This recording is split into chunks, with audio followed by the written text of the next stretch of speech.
Mesdames, Mesdemoiselles, Messieurs, pour matérialiser la vision de Papa Simo Kimbangu, un grand orphelinat sera construit en RDC, dans le Congo central, en Kamba, la Nouvelle-Jérusalem. Cet orphelinat accueillera 350 enfants, dont 50 d'entre eux porteurs d'un handicap physique. L'orphelinat sera composé en U, donc partie gauche accueillant de petites filles, partie droite accueillant de jeunes garçons. Et au milieu, nous accueillerons des enfants porteurs du handicap et des personnes vulnérables dites du troisième âge. Les enfants bénéficieront d'un encadrement spirituel par le corps ecclésiastique et aussi d'un encadrement social. Entre autres, nos enfants auront la chance d'avoir un atelier d'apprentissage en coupe et couture, un atelier en pâtisserie pour apprendre la pâtisserie et aussi un atelier de cordonnerie. Entre autres, les enfants bénéficieront d'une salle de sport où il y aura une salle de basketball, où il y aura une bibliothèque numérique et aussi une bibliothèque physique. Entre autres, une grande salle de jeu où les enfants pourront jouer à leur guise en dehors des heures scolaires. En construisant l'orphelinat Papa Simo Kimbangu, nous aidons directement l'État congolais et aussi le chef spirituel, sa divinité, Papa Simo Kimbangu Kiangani, qui est le président membre fondateur des œuvres philanthropiques et humanitaires de l'Église kimbanguiste. Pour réaliser ce grand et beau projet, nous avons besoin de votre aide, de votre contribution, tant bien matérielle que financière, car je m'aide en aidant les autres.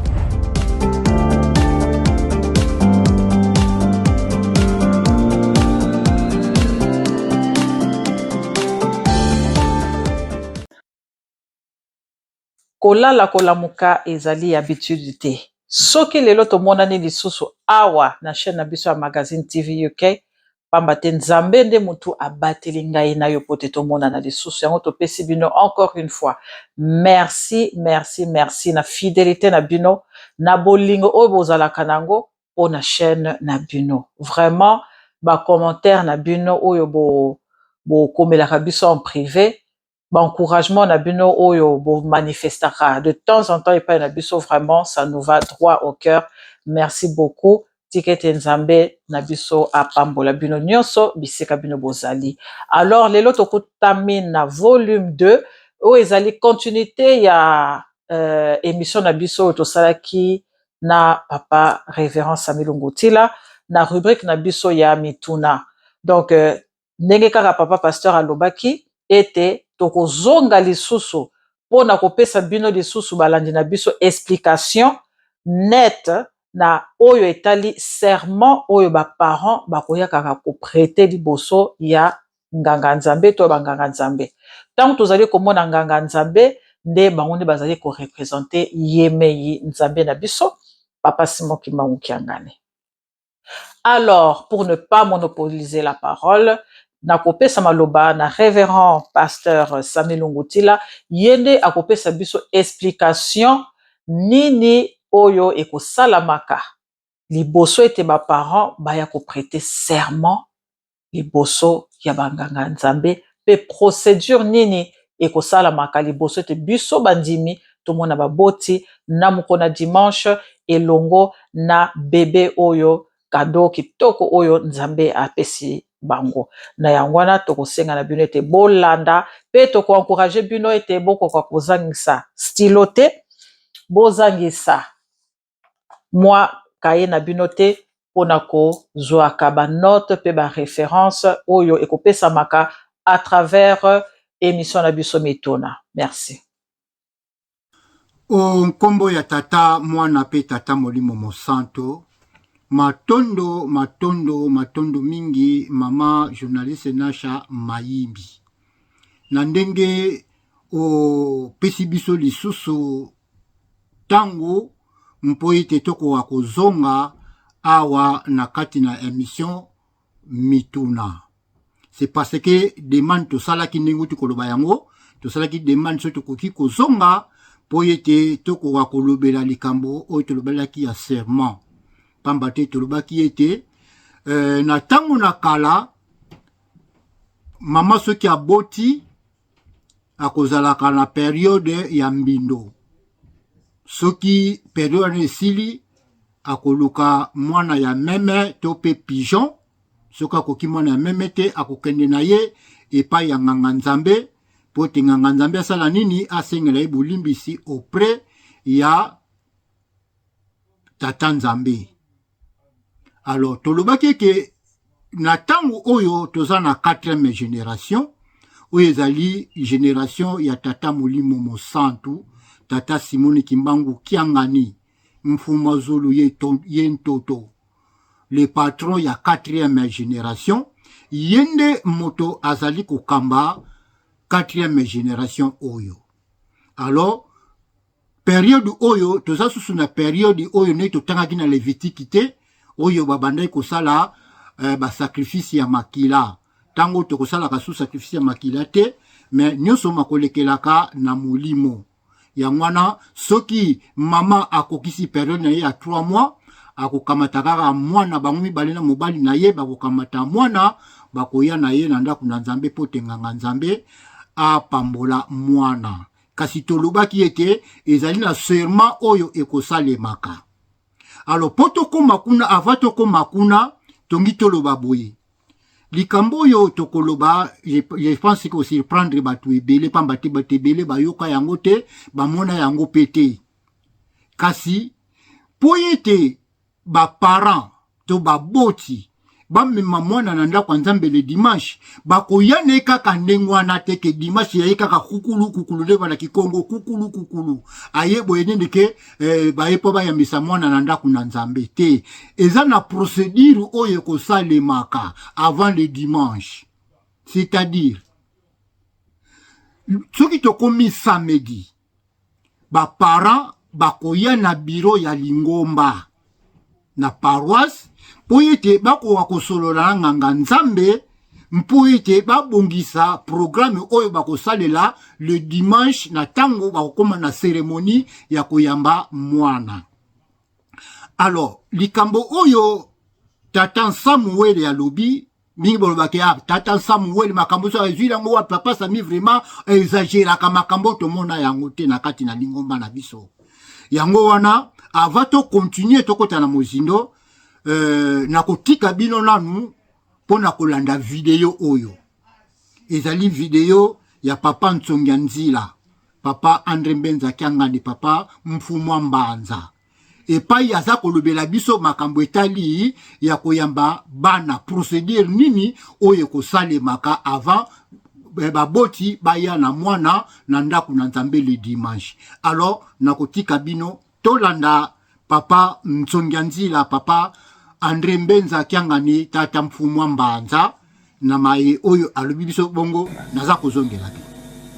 Ndenge nini tokoyambaka bana na kati na ndako Nzambe likambo wana na tango wana ezalaka mwa pasi parce ao na nkamba pona koyamba mwana na ndako Nzambe fo mwana oyo azali mwana ya mariage.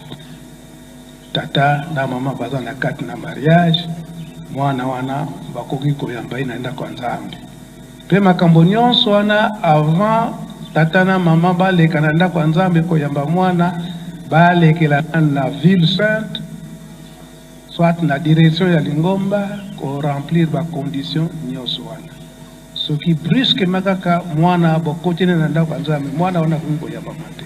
Donc faut kolekela liboso na ville sainte to na Lingomba o ezali sur place ba vérifier makambo nyonso wana bongo nde mwana bakoki koyamba ye na kati batata pe ba mama ba croya kimbangiste pe bano kimbangiste bayebanso oyo bozali kolanda biso na mission oyo mituna na banzi banso tolandi papa Mbenza na bokebi nyonso na ndenge aye ko compléter biso na mai oyo tolobela kikona na ntina ya kobimisa mwana na ndako na Nzambe.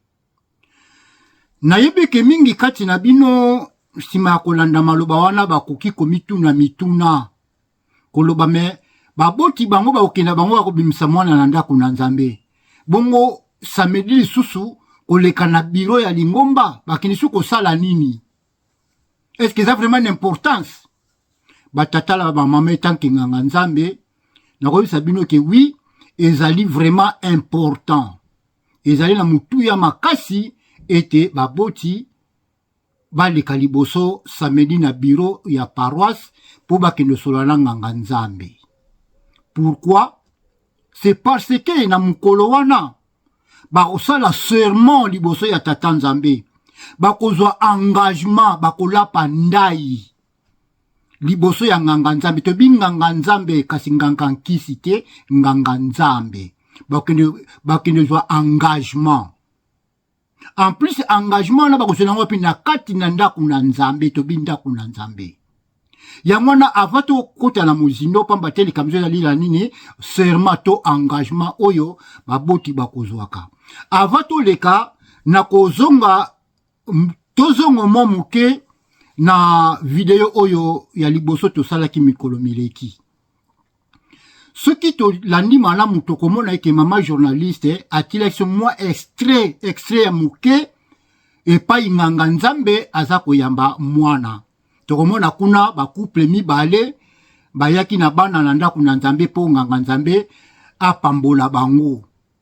E tokomona kuna papa pasteur azalaki na mukanda na maboko na ye, asimbaki mukanda oyo abanda ku utiliser. Alors mukanda yango oyo tata pasteur azalaki nango yango oyo ebengami na kombo ya limemia ya lingomba. Na kikongo babengi yango fuka bundu. Donc mukanda wana oyo papa passer azaki nango yango yo fuka bundu, limemia ya lingomba. Alors nganga nzambe nyonso azali na obligation ya kozala na mukanda oyo. C'est parce que kati na mukanda oyo yango toko utilizaka tango lingi koyamba mwana, tango ngo salisa mariage, na tango ya baptême, pe meme na tango ya enterrement soko lingi okunda mowei. Mukanda toko utilizaka bele yango oyo. Alors tango olingi koyamba mwana okotilize siko texte oyo ya koyambela mwana. Nganga nzambe akotanga texte. E na kata texte oyo nganga nzambe akotanga tokokuta kuna mituna mibale. E plesi mama na likambo ezaleli. Bola nanga na bokebi batata na ba mama. Na kati na texte ezale mituna mibale oyo nganga nzambe akotuna ka baboti. Mituna yango oyo tokotanga ngo na kata mukanda. Bozomo na mukanda onaza nango fuka bundu to limeme ya lingomba. Mutuna ya liboso ezaboye. Nganga nzambe akotuna baboti. Akotuna bango boye. Na nkombo na lingomba ya nkolo na biso Yesu Kristo. Nazali kotuna bino mibale. Liboso na tata nzambe. Bondimi ete mwana na bino ajali likabo euti na tata nzambe, mpe boko la ye kati na bolingo ya tata nzambe uta bomwana na ye. Bondimi yango etangu tata pasala otona mutuna oyo baboti ba kozongisa ingeta tondimi. Mutuna ya mibale. Tata pasteur akoleka na mutuna ya mibale, akotuna lisusu boye. Na nguya ya tata nzambe pe molimo mosantu. Bondimi solo ete boko kolisa mwana oyo kaka na nzela ya nkolo, mpe boko bongisa bijaleli na bino nyonso na ndaku na bino, na makambo na bino manso ete mwana azala kaka na etamboli elamu kati na nkolo na biso Yesu Kristo. Bondimi bongo baboti bakoyeba kozongisa lisusu ingeta. Engagement, serment, ndai baza kolapa liboso ya tata nzambe. Ete nyonso wana tondimi tokosalela yango. Yango wana bomoni batata na ba mama. Ezali l'importance que il faut ba le kaliboso pa na nganga nzambe. C'est parce que mutuna oyo bazotuna bango bazala na conscience. Bayeba ke no mutuna yano oyo tozali ko pesa tokosalela yango penza. C'est parce que bakutana ki na nganga nzambe solola ki na bango. Alors makambo nini oyo bakosolola le samedi wana. Le samedi wana tango bakokutana na nganga nzambe Donc bakosala programme nganga nzambe akoexpliquer bango ndenge bakobandela pe akotangila bango texte oyo. Alors tango bakokoma na esika mituna wana mibale, nganga nzambe azali na obligation fo pemba alimbolela penda baboti mituna wana mibale. Ekozala pe malamu mingi ye nganga nzambe azala pe na bachapitre biblique oyo ezali correspondre na mituna wana mpona conscientiser boti bazala vraiment conscient bayeba ke non engagement serment oyo bakosala mokolo malobi ezali ya liseki te mais ezali vraiment ya motuya yango bakoki koya kaka ndenge wana te. Esima ya kosisa masolo oyo netini mususu ekozala nini ete tokomonaka na ndako na nzambe soki nganga nzambe asilisi seremoni na ye wana akolobaka na baboti ete bokende na mesa ya protocole mpona kozala nini attestation ya mwana. Alo batata na bamama siko attestation oyo baboti bakende kozala na protocole ekouta wapi? Donc boko bongisa deja makambo nengi papa Mbenza alobeke boko kuta na samedi na nganga nzambe po bongisa programme nyonso e na kati wana nde siko le samedi tambo ko silisa nde bako remplir siko yo attestation ya mwana le même samedi wana nganga nzamba signate caché na ye na tongo bako remettre yango na mesa ya protocole. Nde tangu cérémonie ko sila nganga nzamba ndeke bokene na mesa protocole po nini bokende kozwa attestation ya mwana. Siko soki samedi wana bokute na kite attestation boko sinango na tangu nini. Bomoni batata na bamama yango ezali vraiment na importance makasi ete baboti bakutana vraiment na nganga nzambe le samedi pona kobongisa makambo wana nyonso. Yango papa Mbenza abike soki bokutani na nganga nzambe te dimanche pe mwana wana akoyamba mate maloba ya papa Mbenza. Alors batata na bamama tokei na Biblia pamba te bike engagement bokozwa engagement bokola patata nzambe ke oyo nyonso lobami wana tokosalela yango.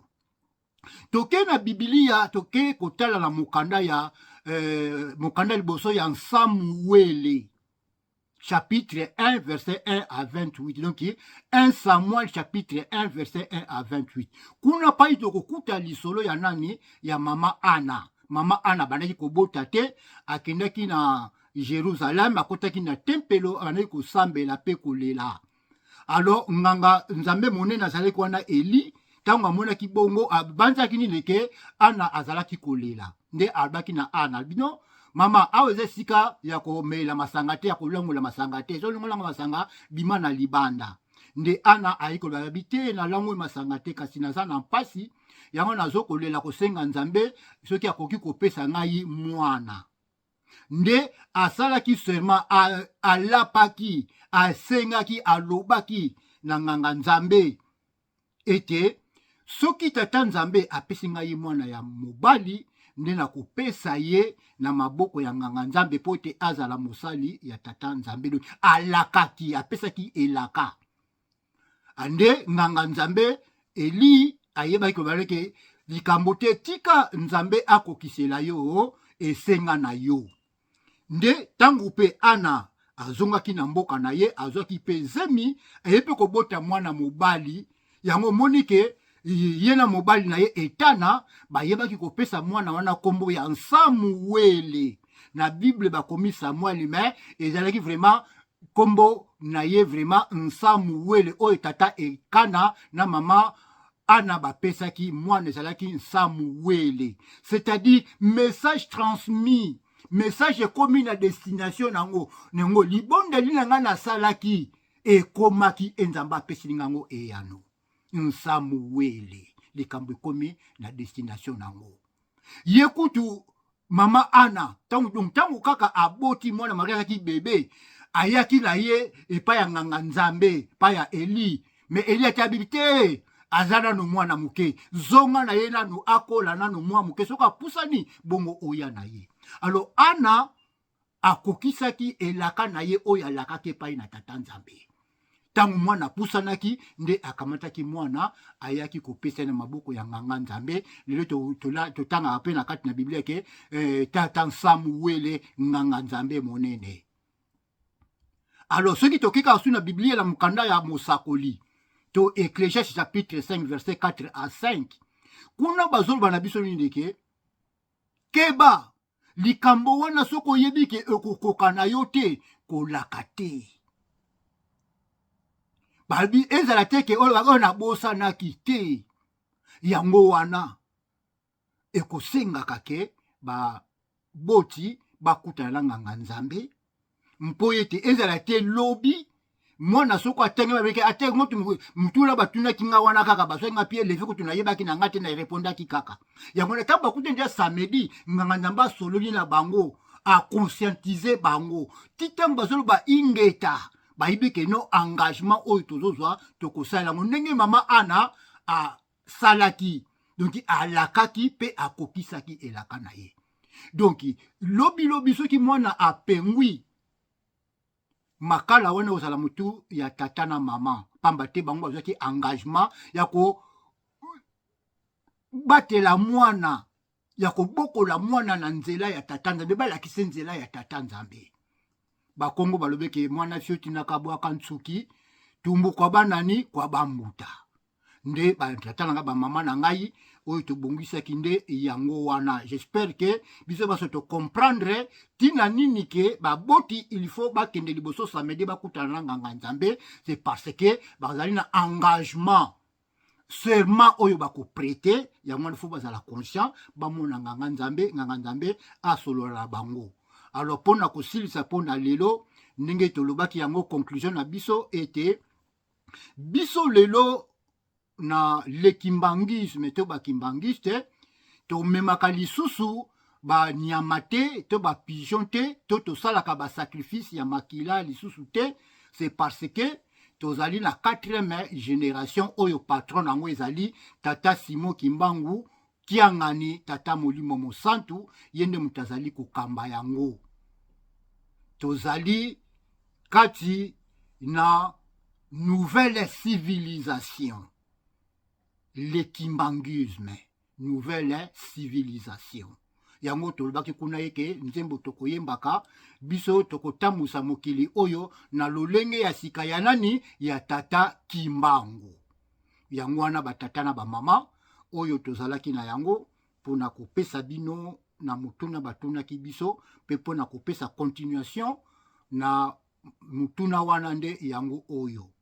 Tika tata nzambe ko tata Molimo Mosanto baza na biso pe ngai na suki wana tozongisi micro kuna na mama journaliste ngai na telemeli awa na nkombo ya tata mwana pe tata Molimo Mosanto. Merci beaucoup, révérend pasteur Sami, na explication aussi kopesa biso. Soki bozaye na mituna mususu, vraiment bo hésiter te, ko contacter biso, bokoki pe ko contacter pasteur Sami en privé na numéro na ye. Soki boza na besoin numéro ya révérend pasteur, bo sali biso signe to kopesa bino numéro ya papa pasteur azali wana pona ko servir nzambe na ye po pona ko sunga ngai na yo na mituna oyo tozali na yango. Alors tokomi na biso na suka pe toko pesa bino rendez-vous na prochaine émission. Nzambe apambola bino lisusu, nzambe abatela biso lisusu po ete tomonana na rubrique na biso ya sima oyo tokosala kaka pona kosepelisa bino balani na biso ya chaîne na biso. Et un grand merci na bandeko nyonso bazali ko continuer ko s'abonner na chaîne na biso. Donc ko sala biso et ko sala biso plaisir tant bozali ko tala biso, tant bozali ko partager, tant bozali ko liker et zali vraiment ko encourager biso pour ete toyaka de temps en temps pona ko pesa bino maye ya kitoko e ko sepelisa bino. Prenez soin de vous et à très bientôt sur Magazine TV UK. God bless you. Bye.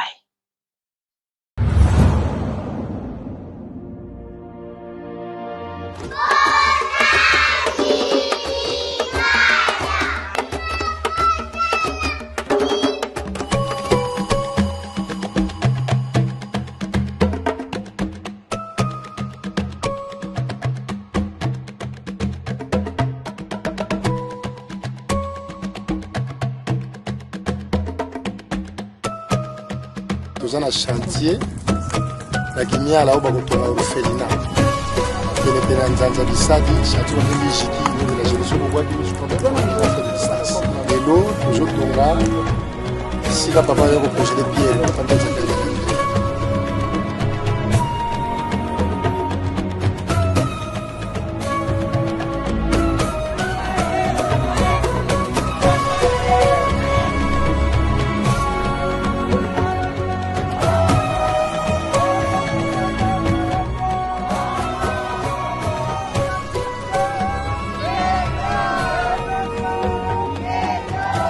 solo esika obiso nde toponaki yango tokoka kotia babatima to bisika oyo ezala ete ezala ya kotongama ndenge esengeli kosokipe na bana oyo bazali presque abandonne mpe bampaka oyo na kati na lingomba mpe bampaka mokili mobimba oyo amoni te aya kofanda ne na nkamba mpe yambelaka tozosenga na kati na lingomba te moto nyonso ya motema malamu apesa biso maboko te esika oyo etongama na lombango nyonso yango lelo tozotya banga na esika oyo